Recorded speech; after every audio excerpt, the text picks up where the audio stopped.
ايش عم تسوي هون؟ عم ببيع مي ومحارم واكلات. انت عم تبيع مي ومحارم؟ ايه انا عم ببيع مشان اعيش واكل واشرب. خود هي لكان عيش فيها.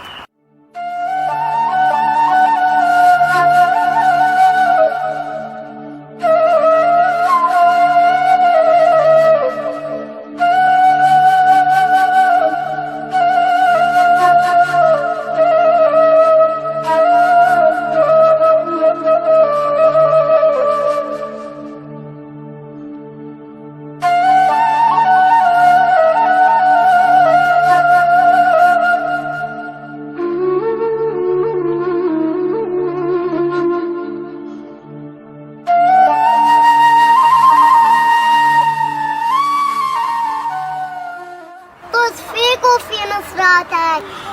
لا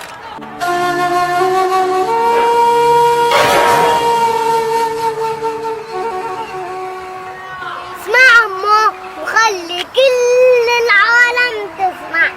انا سوري ابن سوريا، انا ابن العز والكرم.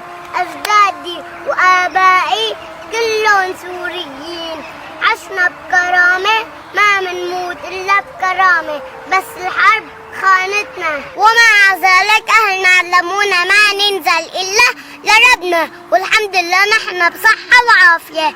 لعلمك نحن نشتغل بالحجر والتراب حتى نعيش وناكل ونشرب. وانت وغيرك لما بدك تتصدق على فقير لازم تتصدق بكل ادب واحترام، ما تخليه يحس بالاهانة والذل، لانه نحن كلنا فقراء الى الله تعالى، والله هو الغني الحميد. والدليل في القرآن الكريم: أعوذ بالله من الشيطان الرجيم، بسم الله الرحمن الرحيم، يا أيها الناس أنتم فقراء إلى الله والله هو الغني الحميد. صدق الله العظيم. وقال رسول الله صلى الله عليه وسلم: يدخل فقراء أمتي الجنة قبل أغنيائهم ب500 عام.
والله يا عمو مو قصدي هيك، بس قصدي ليه ابوك ما بيشتغل؟ وين امك؟ وين اخواتك؟